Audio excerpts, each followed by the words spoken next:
All right, welcome back to the Contrarians. We're back at it again. We've got another Dark Horse album panel for you today. Today, we're going to be talking about Montrose, and we're going to be talking about their second album, Paper Money. We're going to go around. Each of our panelists here today is going to give a score out of 10 at the end of their review. They're also going to give a review that'll give some more information about the band and the album and context of that album was created in. If you like the content, if you like Contrarians, you can subscribe, you can share with your friends, you can join the discussion in the comments below, and there's other ways to support the channel in the description as well. So to just give you the barest mint of background information, Montrose was an American hard rock band formed in 1973, named after guitarist and founder Ronnie Montrose. The band's original lineup also included Sammy Hagar as the vocalist on the first two albums, the second of which, Paper Money, is our topic for today's episode. So Sammy Hagar left the band during the tour for this album. In my research, it seems like this album sort of stands in the shadow, so this is a perfect Dark Horse album. We're going to get right into it. We're going to start off today with Reed. So Reed, why don't you take it away? Okay, so Montrose. I was only 5 years old when the first Montrose album came out, so needless to say, I have not been there since the beginning. In fact, the very first Montrose songs I ever heard were when Iron Maiden did covers of I've Got the Fire. Notice the spelling difference. As a B-side in the 1980s. I was not really inspired to seek out the band. In the early 90s, I had a roommate who worked in a paint shop, and they used to listen to Montrose at the paint shop. And that's how I got introduced to the first album. But we're not here to talk about good albums tonight. We're here to talk about Paper Money. So since this is the Christmas season, I'm putting on my Grinch hat. Paper Money was Montrose's highest charting album, and I can only imagine that people who loved that first album must have been excited as hell when this was just about to come out. And I don't know. I mean, again, 74, I wasn't listening to music, right? But I would have loved to have known what people's first impressions of this album was, because by the time I got around to listening to it, there's a cliff between the debut album and Paper Money. Now, I had a bit of a hard time reconciling that to myself for a long time. I know there's a lot of history between Ronnie Montrose and Sammy, and you get maybe a feeling like Ronnie's actually tanking things a little bit. He's not putting in as much effort. You know you're in trouble when you've got a short album, and this album is only 8 songs. 2 of them are cover songs. That's always a bad sign that they're just not invested in the product.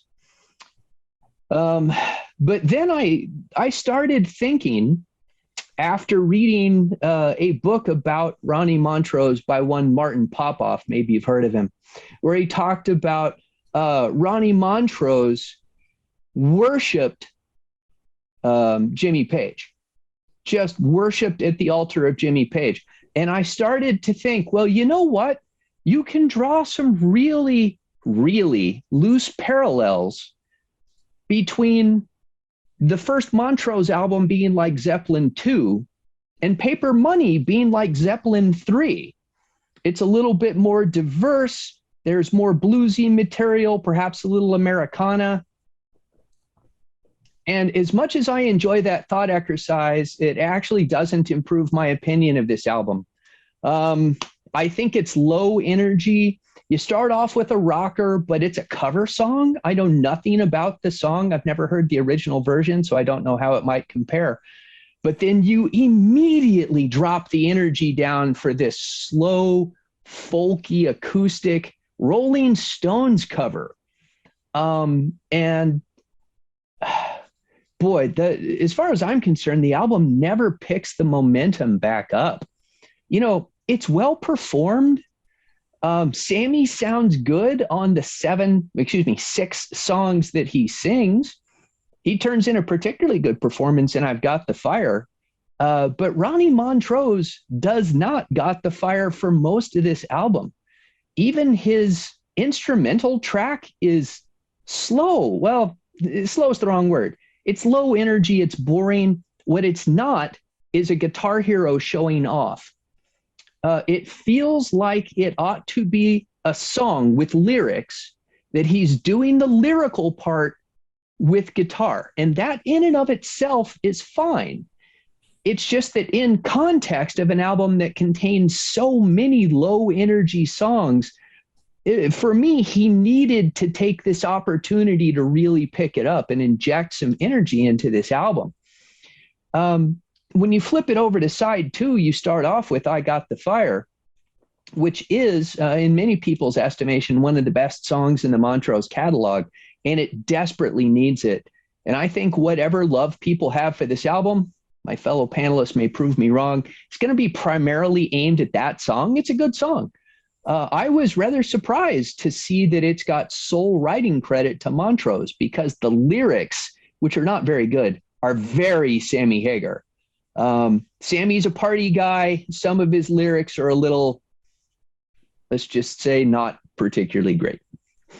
What else do I have? Space Age Sacrifice feels like it could have been a B-side to Space Station #5. It's in that same kind of headspace lyrically, but again, the energy of the track is just so much lower.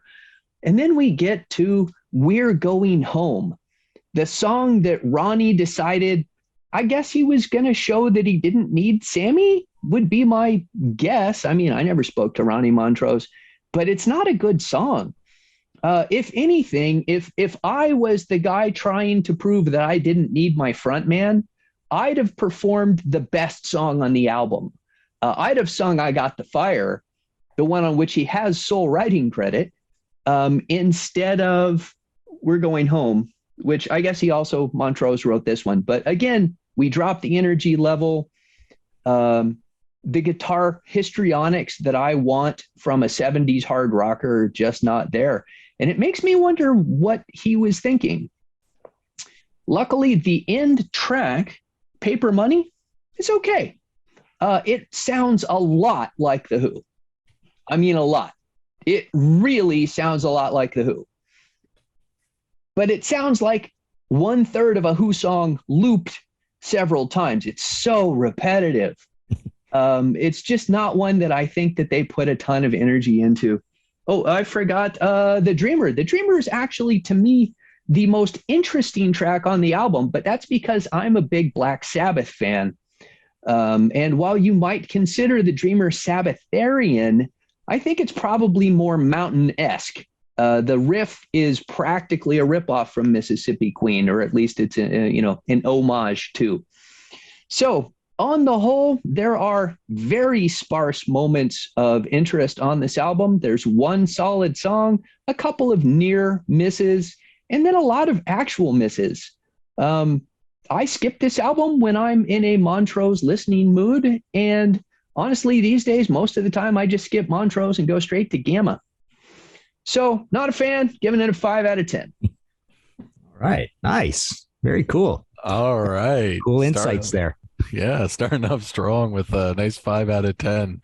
That should set the stage for, I'm sure, at least someone to get a debate going. I'm sure we've got at least someone here who likes this album. So I'm going to start off then with, in that search for the opposition here, I'm going to go to David. David, let's hear your thoughts. All right. I'm a little on the spot with this one. A lot of the stuff that Reed said beforehand, I would echo some of that. But let me try to explain how strange of a listening experience it's been to listen to Paper Money about like 8 to 10 times this week. So this has been like an exercise in me understanding my own boundaries and what catches my ear. I've heard about them for a long time. I listened to this album and the original one, the debut, for the first time, I think, 6 months ago. And I was like, this is like a cool hard rockin', debut. I see the reputation it has. It's like every song's got teeth on it. And then I was expecting, through the reputation that Paper Money had, that it's not a congruent sound. There's something that changes. So going into it, I already was kind of bracing myself. And with low expectations, I listened to every track and I was like, I don't want to skip anything. This isn't that bad. This is better than what I thought. Pause. So I don't listen to it for a good 4 months or so, and then I've been listening to it this past week. And mediocrity is a phenomena that I can't separate from just not from being on the outside looking in. So I'm on the outside looking in with this band. And if I'm going to say that I hear an album, it sounds okay, but there's something on the periphery that I can see as quality, but I just can't get my teeth into it. It just doesn't like catch my ear. Then that's usually, in my mind, a signal that it's going to grow on me maybe. If I can already see right off the bat that it's, I don't like this, then I have that phenomenon. But this idea that when something is going to grow on me and I can see something valuable about the song or the album, then it might not be mediocre. It might just be like I need to spend some time with it. The more time I spent with Paper Money, the less of an impression I got. And that's like diminishing returns, right? The law of diminishing returns. I couldn't figure out what's going on. It's neither fish nor fowl. If I want to listen to Sammy Hagar back in the day, and it's like I like Whitesnake and I want to listen to David Coverdale's doing in the 70s or young David Coverdale, it's kind of like what I'm going to do with Sammy Hagar is I go back, see what he's doing in Montrose before he has those solo albums, and I can kind of appreciate some young Sammy Hagar. Young Ronnie Montrose is kind of a mystery to me. He's a guy that from what I can understand, he has a reputation of just not quite making it. And sometimes guitarists are supposed to be that guitar god that every time you hear them, you can point out their signature and you can see that they're trying to push the band with their guitar theatrics and all that stuff. And then other times you have a guitar, someone who's proficient at guitar, and they're looking at it more as like an orchestrator, and they're not interested always in soloing and stuff. They're just looking at the big picture. Ronnie Montrose is neither fish nor fowl to me. Ronnie Montrose, Reed, you mentioned Led Zeppelin 3. I thought this is, it's funny, I thought this is like kind of a Houses of the Holy. It's all over the place. I don't know what the identity is of this band. And sometimes you're not supposed to know this early in the game. If you look at the 4 Montrose albums and you look at that as an example of the guitarist doing something, his first 4 attempts with a band, look at David Gilmour. If we only knew about David Gilmour from Saucerful of Secrets, More, Ummagumma, and Adam Heartmother, that would be a completely different story. He kind of like gets to that point of like a, guitar god status, like by metal at least, like usually. So like, it's interesting to see that there's a band that keeps changing around. It's almost kind of like one of those Wooden Nickel Sticks albums, but it's not, because it seems like it's trying to be on the radio and it's trying to be accessible. The best I can say is that I do think what Reed said is correct about the best songs being the ones that have teeth. The songs that sound like they would have been on the first album seem like I Got the Fire and The Dreamer have the most teeth on it. And it seems like the rest of the world could look at Ronnie Montrose and say, listen, this whole thing you're doing as like the hardcore rock riff guy, we like that.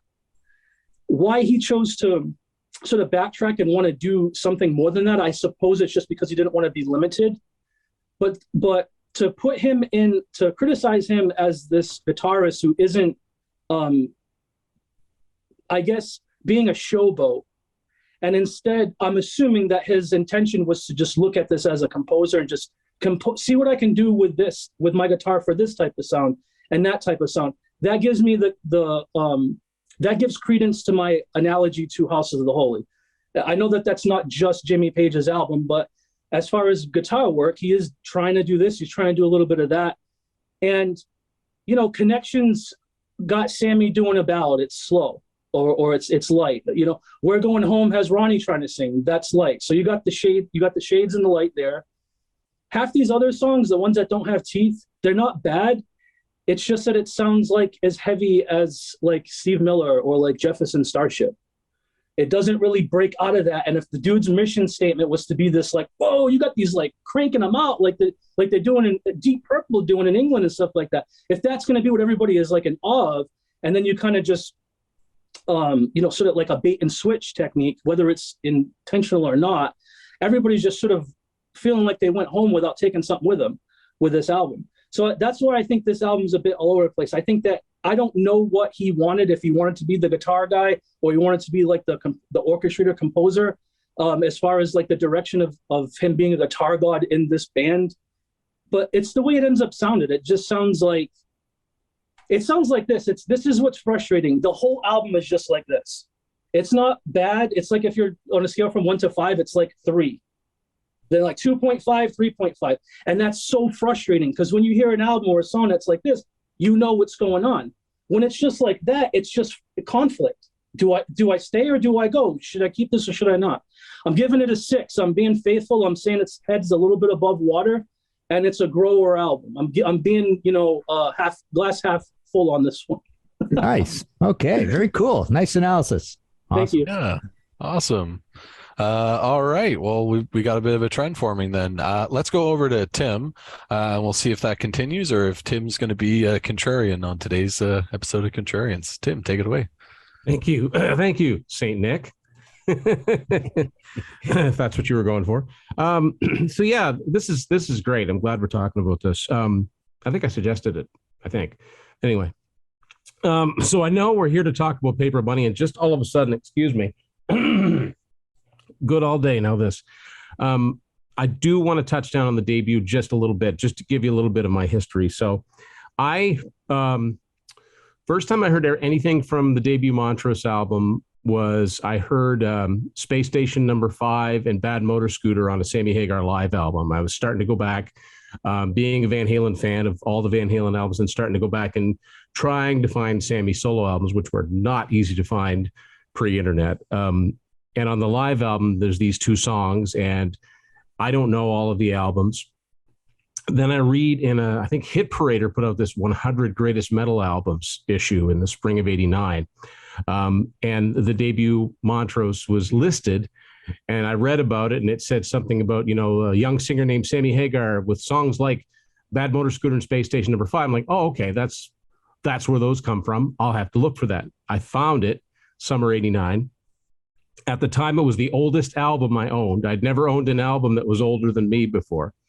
And I couldn't believe how good it was. I mean, I know I'm not saying anything that hasn't been said a million times before, but to, 15, 16-year-old kid in 1989, I'm hearing it for the first time and I'm getting blown away, just like, the million other people that eventually bought it and people that have covered songs from it. It's an amazing, amazing album. And from the limited amount of things that I was able to read, I did read that there was one other album that Sammy appeared on before he went solo, and it was called Paper Money. So that was on my radar to look for. It took me forever. It took me till about 1991. I had to order it. It was a mail order place I used to order stuff from magazines. I think it was called Metal Disc. I don't know if anyone remembers that or not. I ended up getting this cassette. And so I put it in the old Walkman, and within about 10 seconds, I realized why it was so hard for me to find this album and why it wasn't as common as the first one. It's just not as good. And there's about as much enthusiasm in the grooves of this album as was put into this cover. I mean, just at least the first album, they had the Orleans thing going on, right? The yacht rock thing. But come on. I mean, that is about as bland as it gets. They didn't even make it look like a doll, like a dollar bill or something. Like they could have done something like that, like kind of like Alice did on the Inside of $1 Billion Babies. No, nothing. Just and this. And anyway, the debut album, the production on that album from Ted Templeman is so pristine, so amazing for 1973. You could put 78, 79, 80 on that album, and I wouldn't think twice. It sounds that good. It's that clear and crisp. This album sounds exactly like it's from 1974, and I don't mean that in a good way. It's very crusty sounding. It's moldy sounding. There's not enough high end. There's not enough low end. Like there's not enough bass. And like David said, it's all very kind of medium. I read an interview with Sammy a few years ago where he talked about, he and Ronnie were, butting heads already. He said, there's 2 covers on there. There's an instrumental. Ronnie sings a song. He just didn't want me on the album. He didn't want my writing on the album. He didn't want my vocals on the album. And the album suffers for it. What a tremendous change in 1 year. You've still got Ted Templeman producing, but tellingly, it's Ted Templeman and Ronnie Montrose. So this was obviously an intentional thing, and I don't know if it's, I don't know, you know, God rest he tragic end to Ronnie's life, but I don't know if he had sort of a almost like a Vinnie Vincent, like self-defeating thing, like couldn't stand the idea of being successful, because no, that debut album wasn't a big success rate out of the blocks, but it was a grower in the sense that 13 years later, it went platinum. People kept talking about it. People were covering songs from it all through those years. And he just kind of threw it away with this album. So you start the album off with 2 covers. Now, why do you do covers? Usually you do covers to get radio play. Neither of these songs are all that catchy. Underground is by Chunky, Novi, and Ernie. Who the heck is that? That's the only time I've ever heard of that group of words. Connection is a slow, boring Stones song to cover. There are way better Stones songs they could have picked. The Dreamer is not bad. It does kind of sound like Mississippi Queen. Does kind of sound a little bit like Sabbath Bloody Sabbath too, but you just got da-na-na-na-na, like just the 2 chords like that. And Starliner is, it's not bad for an instrumental, but it's taking up precious real estate on an album that could use more really killer songs. Starliner kind of reminds me of, I think it's called Break Song, the instrumental that's on the Joe Perry project, Let the Music Do the Talking. It's that kind of instrumental.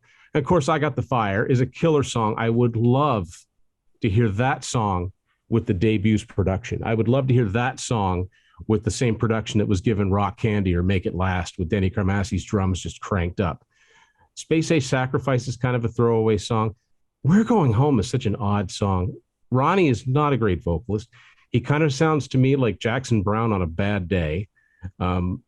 But yet it's got this ripping guitar solo in the middle of it. It makes no sense. Doesn't make any sense at all. It's got, I think it's Mellotron. It's got this sad, weepy like strings, probably a Mellotron.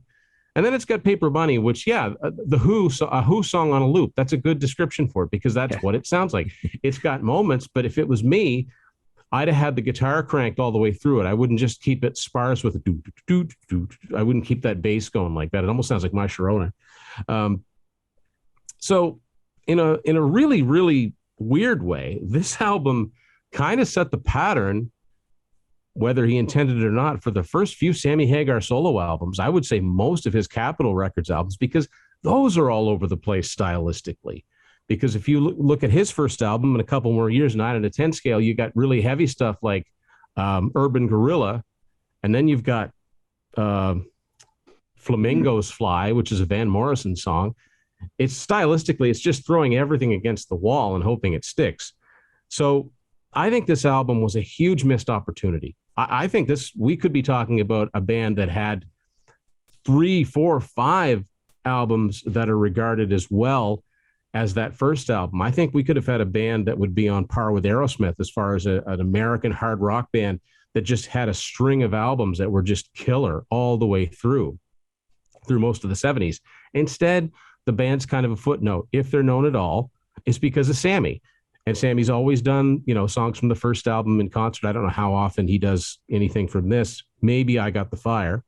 But it's a missed opportunity, because I think that they really could have been one of the classic bands. Now, the album, I'm not familiar with all the Montrose stuff, but the album that came after this, Warner Brothers Presents, is a lot better than this album, I think. It's a lot more rockin'. There you go. Nick has it there. But you don't have Sammy. And Bob James, he's also since passed away, was a fine vocalist, but you hear it and you go, that's good. Who is that? There's no identity to it anymore now after you lost that identifiable lead singer. So, it's interesting to think that, if you dig back far enough, if you're a fan of Sammy, whatever incarnation, you go back and find the first album, that's kind of a rite of passage. But if you dig a little deeper, you find this album, which is worth listening to, because it does have, moments, but it doesn't kick all the way through like the first album does by any stretch. I'm going to give this album a 6.5. Okay. Beauty. Nice work. All right. Yeah. Awesome. All right, we're gonna go over to Nick next, and then we'll close out with Martin. So, Nick, you can take it away. All right, good. I'm looking forward to it. I'm going to defend this album with a much rosier outlook than the rest. So I love it. Bring it on. I think a couple things. One thing is I got to get Martin's book because I find Ronnie Montrose. He's enigmatic. I find him endlessly fascinating. I see interviews with musicians on YouTube, and they have a lot of respect for him, especially the guys that played for him, even though he had an odd relationship with Sammy Hagar. Matter of fact, I just stumbled on one the last day or so with Jimmy Paxson, who played drums for him for a bit. He garners a lot of respect. He's an interesting guy. Matter of fact, if you see videos of Ronnie, he's very charming, engaging. I guess he had a different side of him, a depressed guy too, but raconteur, a lot of stories, very, very, I learned a lot. You watch a Ronnie Montrose video and you learn something when you watch him. He's a very interesting guy. Yeah. I think that the problem here is that this album is always viewed through the prism of the first album. It's a bit unfair, but it's also probably the correct thing to do. And for me, and I think everyone else on this panel, for me, that first album is a 10. And it's hard to match a 10 that's a Stone Cold classic. But I do think that this album is worth listening to if you like the first album. I also think it's worth owning. And that's sort of where I differ from the rest of the panel. I'll go through a couple of the positives, and then I'll hit some of the negatives. What are the positives? Well, you still have Sammy on vocals for most of the songs. You still have Ronnie on guitar. I like the Rolling Stone cover. I like the fact that I was not familiar with Connection. I never heard it before. I listened to it. It's on Between the Buttons, and I was not expecting that tempo of song. It's sort of an upbeat, jaunty kind of a thing, more in the fashion of It's All Over Now, which is the Womack Brothers tune that they made famous. But here they take it and they slow it down. And you've got Sammy with this really emotive vocal doing his best Paul Rogers, a la Free, Bad Company, even Faces territory. And for me, it doesn't hit with the rest of the panel.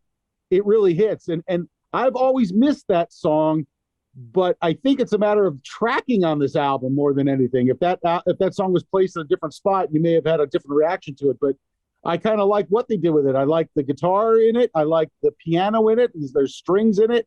I just think I agree. It's in a weird spot. It's a second track on the album. It's not placed well. But as far as a cover goes, if you're going to cover a song, do something different with it. And they did something different with it. Matter of fact, it's a little known Rolling Stones song. So I think maybe there was a lyrical thing that he was seizing on about touring and that sort of thing. But I really like it. So I listened to it with fresh ears, and I kind of didn't remember after I bought this in the early 90s, my beat up copy. I sort of forgot about that track, but I kind of enjoyed it. The first song of the album, Underground, the thing for me is that song, and David hit on it, it's all over the place. That song reminds me of like an Edgar Winter song or Rick Derringer song. Yeah. It's very American. It's a very U.S. song. That B3 sound, I have a funny feeling, is a guitar run through a Leslie. We talked about that on another recent show, Tim and I, with Grant. I don't think that's an actual organ. I think that's a guitar, but it's an interesting song. The verse reminds me, the way that he's playing the guitar reminds me of "Burning for You" by BOC. Listen to the two, and you'll see the connection there. But you're right. It's not Rock Candy, and it's not Rock the Nation. It's a different song. It reminds me more of a backward-looking song, like something from Edgar Winter. And of course, we know Ronnie played on "They Only Come Out at Night." I'm not a big fan of instrumentals, so it doesn't do much for me. I know there's some interesting things going on there, but I'm not just a big fan of instrumentals. So that for me is a song that kind of falls flat. But what else do I like about the album? It's short, like the first album. Even though it was mentioned by Reed, there's only 8 tracks. The first album is 8 tracks. The first album is 32 minutes, 34 minutes, and this is in the same range. So it's a short album, which I like it. I like that. It's don't bore us, get to the chorus. So I like that about the album. Some of the less positive things, and it's been touched on by several people, it appears as if he's trying to widen his palette on this album. you've got this B3 kind of sound. Ronnie singing backup vocals, Ronnie singing lead vocals. Ronnie doing lead vocals is silly. That's like Robin Trower doing lead vocals. That was a mistake. I assume that song meant a lot to him, but you've got a great vocalist, albeit it sounds like their relationship was on the rocks. I think that was a less positive aspect of this album, that Ronnie singing lead vocals. There's something missing in the 8 tracks, even though I like the shortness of it, and you've got covers. And I think it's been mentioned, it's almost like they ran out of material. They do 2 covers. It's almost like this album could have benefited from something else, something more. And so even though it's only about 34 minutes, it seems like it's missing something. I attributed that to the instrumental, which to me is more of a throwaway track. But I would have liked to have seen another track. Give me 9. I think, and I mentioned it, I think that the song tracking is a little bizarre. I think the strongest tracks are on the second side. And the second side has at least 3 cracking tracks for me. One of the things that I have the benefit of, and this is the show and tell part, I have the only Montrose shirt probably on the East Coast. This is a shirt that I got. I saw Ronnie in May of 2004 at a small place in Annapolis, Maryland. And this, I don't know if you can see it much, but this is sort of like designed in the way of a 78 RPM label, which is so cool. But I had the benefit of seeing these songs live, and I can tell you that I know at least 3 of the songs he played. They may have done Connection, but I know I Got the Fire is just unbelievable live. Spade Sacrifice is a different song live, and I can understand what the criticism is. And of course, Paper Money. I like Paper Money because there's a bit of tension in that song with the drums, and then it goes into the chorus. So I get where it can be where he said "who" on a loop, but there's this tension created by those drums that if you see it live, you kind of get it. And I got to tell you, I Got the Fire, when he goes into that verse with his guitar and he hits almost like an arpeggiated chord. When he has those Marshalls screaming, it is unbelievable, and it's chimey, and it was just fantastic. So even, and you guys have all been picking out that song live, that song stands up with the best of that first album. So it's quite a winner. But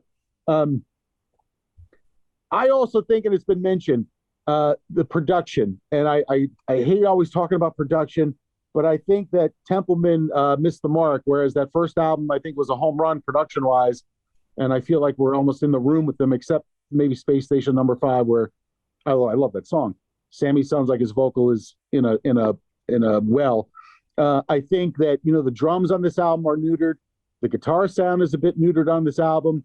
And I think that takes away from some of that rawness that we were expecting on that from the first album. One of the things I think is a part of the problem here, and you've all touched on it, is that the first album was not an instant hit.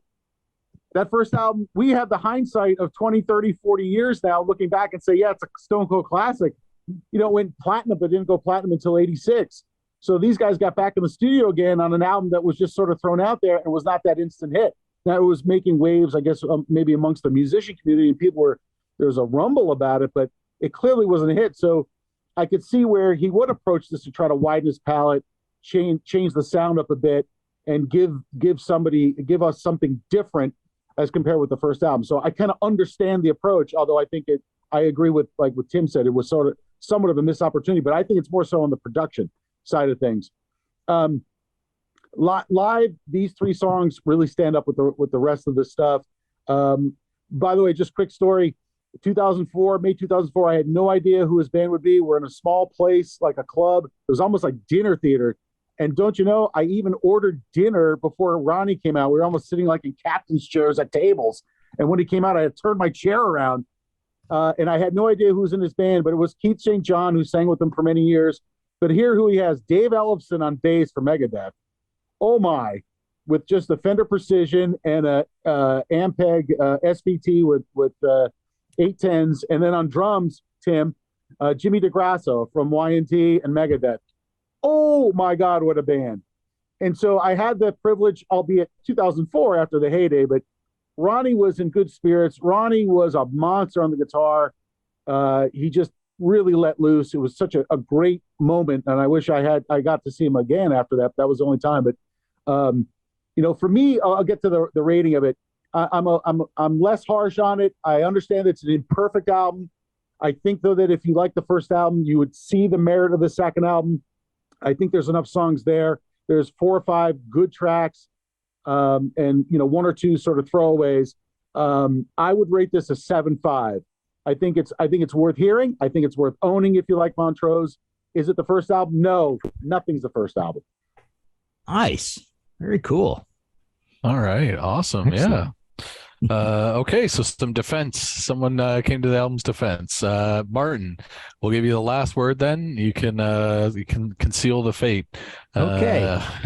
Well, I'll fill in a few gaps. I'll hopefully just I'll try to say things that haven't been said before. One thing that I've always thought of this record, it always reminded me of Moxie 1 into Moxie 2. The Black album into the Red album, same kind of thing. This going mellow, kind of looking for some other radio direction. So Ronnie had a little bit of that self-destructive thing. He was always restless. He was a real gearhead as well, so he was always looking for different things to do. But he definitely, there's this sort of paradox in that he didn't particularly want to be a guitar hero all over his albums, because I don't think he really has his own sound. He sounds integrated as part of a band, for better or worse, on all 4 of these original Montrose albums. There's the later album Mean as well, right? And even on the Gamma albums, he sounds like he's part of a band. But in terms of the personal dynamic, he wanted to always be the leader, and he didn't want to be upstaged on stage. There's a little bit of that Ted Nugent, Derek St. Holmes things going on. So yeah, Sammy was just crestfallen that, it wasn't a case of them all being on the same team. He was like literally sabotaging his own band somewhat because he didn't want his lead singer to get all the spotlight. So unfortunately, he had those ego problems kind of all through his career. To compare it to the first album, I'm going to compare it in a little bit of a different way, but somewhat the way you guys have. There are 3 songs on here that could have fit on the first album. And I think I Got the Fire would actually have been the very best song on that first album. I love the way it's got the switch up in speeds. It's got the Whitesnake Still of the Night riff that goes on and on, like a long riff that hey, let's just let this riff finish when it finishes. It's got the break section, which is a little Still of the Night, a little Whole Lot of Love. So I think it's like an epic, but it's not of epic length, and it's actually smarter than every single song on the debut. So that would have been the best song on the debut had it been there. Dreamer, on the other hand, The Dreamer, I think it is. I love read the way you compared it more to Mountain than something really good like a Sabbath or whatever, because that's kind of interesting to me. This would have actually been this would have been in the bottom third on that first album. It's kind of a little boring, but I'm supposed to love it on paper because it's so heavy, right? Or we all are, right? Paper Money is an interesting one. I think if you stuck that on the first album, we would have all said, "Oh, that's a little atmospheric, a little different with the tribal drums and the the lack of hi-hat thing, and then going into the chorus and all that, and the jamminess." And I love that Who thing. I've never really thought of it as a Who type song, but so on that record, we would have probably said, they're doing something kind of cool, kind of sophisticated. So, but it would have been probably in the middle. So you got a lower third, you got something in the middle, and I think you got the best song in the entire debut album if I Got the Fires on there. And I agree with the production. The production is not there. Tim, you say pristine to that debut, and that caught me a little off guard, because what I think of is sizzling and electric and distorted and really powerful, right? And you're right, but everything you said about this record is like dead on. Like, it's lacking in treble, it's lacking in bass, and it sounds like a 1974 album, right? We just briefly, we did an episode. I think this was Sea of Tranquility, where I've always considered the first Montrose album the very first American heavy metal album. There's this weird long gulf where America does not do as well as Britain does for a long time. It's way better than the first Aerosmith album. There's no Kiss yet. There's no Rush yet. It's way better than any Cactus album or Mountain album. Amboy Dukes, Stooges, MC5, Blue Cheer, whatever you want to throw at it, right? This sounds like you say, Tim, this could have come out in 78 pretty easily, and you would have said, it's a 78 album, right? So yeah, the covers, don't like the covers. You know, Ronnie liked covers. He was kind of a covers guy. I love what you said about how this matches up with basically the first 3 Sammy Hagar albums. It's like, you know, Sammy's like, this is terrible. Look what we're doing here. And he goes away and he does the same thing, which is pretty bizarre, right? You know, an odd one on here is Starliner, where I almost think that's a kind of an entertaining instrumental. It moves along. It's egoless, which again is a paradox. It's not a complete guitar wank. It does sound like a song that you could have stuck a vocal on. So that's kind of cool. But yeah, the rest of it, I don't really care for much at all. And just to mention, like, this is very much like the Jump On It album, where you know, you essentially have this is the Bob James album version of the Paper Money situation kind of thing, right? Whereas you know, Warner Brothers presents, it's not quite the debut, but it's kind of up there, and it's beautifully recorded. It's really vital. It's got Matriarch on it, which is this killer Deep Purple kind of rainbow type thing. That's the last thing I wanted to say. So yeah, Paper Money kind of reminds me of the worst songs from Burn, Stormbringer, and Come Taste the Band, but with Burn as it's like I Got the Fire. So I'm going to rate this album. I'm going to be even harsher than you guys. I'm going to go 4.5 on this one. Brutal. There you go. All right, awesome. Well, I'd say that's the final nail in the coffin. Let me whip up the average right here. I should also mention too, and none of us mentioned this, and I meant to mention it. There is a slight different lineup. It's not Bill Church on bass on this album. It's Alan Fitzgerald on bass and keyboards, who would go on to Night Ranger. And as a matter of fact, he would go on to be Eddie Van Halen's keyboard tech in the 90s, because I got the tour book from Balance when I saw them in 95, and they've got pictures of all the touring staff. You know, people that work in the office, and they've got a picture of Alan Fitzgerald. And I was looking through and I'm like, hey, that's Fitz from Night Ranger.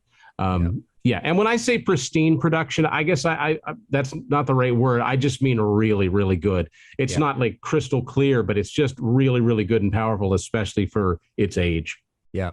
I want to say one other thing too. I absolutely love Gamma 1 and Gamma 2 literally as much as Montrose, if not more. And I definitely play both of those more. And in fact, I even play Gamma 3 more. Gamma 3 was the one that freaked us all out because it was very keyboardy and synthy and new wavy and poppy. I love it to death now. And then they later did a Gamma 4, which unfortunately is not that good. It's kind of all over. It's kind of like Paper Money. It's all over the place with a lot of weird styles that you don't think are part of Gamma's style, but fortunately, it still has Davy Pattison singing. So all 4 of them have Davy Pattison singing. Yeah, if I can impart it, I mean, the only reason I did this book is because I had the great idea to stick Gamma in here as much as I put Montrose in, and getting to the Gamma chapters is what kept me moving through that book, because I love Gamma and wanted to talk about Gamma. So yeah, all three of the original Gamma albums, I think there's 79, 81, 82, 83, something like that. 82, I think it is. All 3 of those, love them to death. Play them even more than the first Montrose. Yeah, I think Montrose as a guitar player, his thing was his ability to fit into a situation, right? This is why he's able to play with Edgar Winter, and he's able to do jazz fusion, even though he's a very bluesy player. He's able to do blues rock. He's able to do hard rock. And then he really, I think, pioneers kind of synth integrated with hard rock guitars, because when you think about keyboards in hard rock, if you think about bands that had keyboards, they had electric organ, they had electric piano, if you consider the Doors a hard rock band. And Montrose with Gamma, that was really the first hard rock band to introduce a very synthy sound, which I think Rush is possibly the only other band from that late 70s, early 80s era that comes to mind that's using synths with hard rock in that same fashion. Yeah. And Nick bringing in the live experience, I think, is perhaps a tad outside of the lines, but I agree with you, because there are many, many albums that I love specifically because I saw the guys in concert and went, man, what a great experience. And you take those vibes with you to the album. I don't have that. So all I'm left with is the album. Yeah, and I've had that experience with the other artists and other tracks, but yeah, it really, obviously the rock music should be consumed live, but it really came a lot. It really was a spectacular thing to see those things on, especially I Got the Fire. When he was hitting those chords, it was like chimey and loud. It was just unbelievable. But no, you're right. You're right. By the way, wouldn't you have also pioneered Martin instrumental album too? Rock instrumental album, Ronnie. Definitely, yeah. He was big into that. Well, and Open Fire is the first one, 78, right? So he starts doing it then. Yeah, and yeah, this is him as a gearhead. He loved tinkering with all sorts of electronics and guitars and stuff. So he's more known for that than actually having any specific style. But yeah, I always found it quite a paradox that, he's known for having this ego and this sparring with these lead singers and drum, everybody kind of thing in his band, and yet you put him inside both Montrose and Gamma, and you just think he's one of the guys, right? One of the guys, right? And then also too, and I've heard that about the fighting, but then you see interviews out there and people just some of the players with his band just think the world of him, and a lot of respect for the guy. So again, enigmatic. Yeah. And they did that tribute album to him a few years ago, Eric Singer and Ricky Phillips. I have that. That's got some interesting stuff on it. Like Sammy's on there and Greg Raleigh's on there, a bunch of people. So yeah, a lot of people thought a lot of him. And two good examples I can think of where not seeing them live in concert, but hearing the live albums. One of them is actually Sammy Hagar. Like if someone were to say to me, well, if I want to get into Sammy's old stuff, I'd say go listen All Night Long. Don't start with like 9 out of 10 scale or musical chairs. Go listen All Night Long. Same songs, but they're just better versions of them. And ditto Whitesnake, Live in the Heart of the City. I think those songs they're faster, they're more up tempo, and they just have a little bit more life to them than the studio recording. So I understand that, like seeing something live, then you remember the song, and then you hear the song in its studio context, and you still like it because it makes you think of seeing it live. So yeah, I totally get it. All right. I have a question from some of the stuff you guys just brought up. So going back to the idea that Ronnie Montrose is integrated in the band, right? Maybe I'm wondering, and I'll ask you gentlemen this, like maybe this is a discussion for another video, but our signature sounds, or when a guitarist has his own signature sound, is this ever objective, or is it always a subjective thing? For example, like, is I don't want to make a binary choice, but like if you have the guitarist that wants to have the ego, shows off, and is driven by that, and then the other side of that coin is the guitarist who just wants to be integrated and is doing it for the greater good of the collective of the band. Is this always can this always be objective, or is there subjective lines where no, there's a weakness in this guitarist because he's not performing what the ones with the egos can do? Or is there a weakness in having too much? Obviously, you can be too much of one or the other. But I'm just wondering if, when I say that I don't see Ronnie Montrose having that much of a signature, I see Keith Richards having a signature.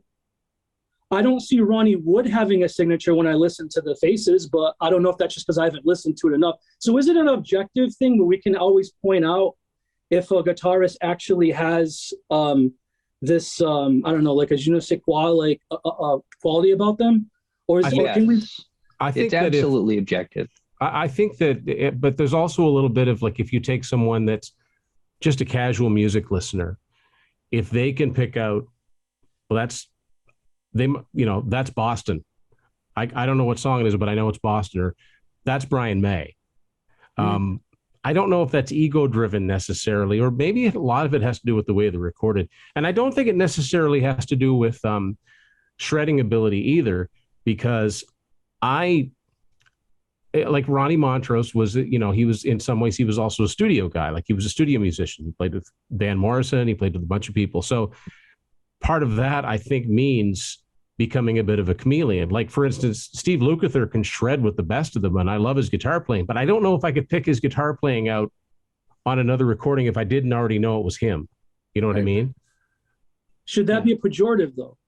Because some people throw that as dispersion, like, because you can't, Yeah. Well, it's whether you like something or not is always going to be subjective. Yeah. But whether somebody has a signature, that is definitely objective. And the test is just whether it's reproducible, because it's possible to say, I'm going to play in the style of Billy Gibbons from ZZ Top, and you can play something and somebody will go, yes, that sounds like Billy, or no, it doesn't. And you can't really do that with Ronnie Montrose, or like Steve Lukather has one lick that I can identify, and the rest of it just sounds like, again, he can fit in any situation because he's one of the most prolific studio musicians ever. Yeah, I think we're drifting off into another episode territory. We totally are. Yeah, like you said. So, but it's a good idea. It's worth pursuing. Yeah. So get over there and vote for that topic. All right. Well, we got a final score of 6. So I think the general theme that was passed through this album, everyone sort of fell right in line with that. That seems to be what the Contrarians rating is for Paper Money. So I want to thank all of our panelists for being here today. Everyone gave great reviews, brought a lot of insight to this episode. I want to thank you at home for sticking with us. If you like the content, there's subscribe, there's other ways to support the channel in the description, and please let us know what you think about Paper Money. You can enter the second discussion in the comments below.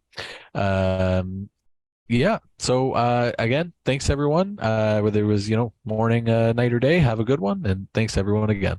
All right, thanks guys. Nick. See you later. Bye Thanks. now.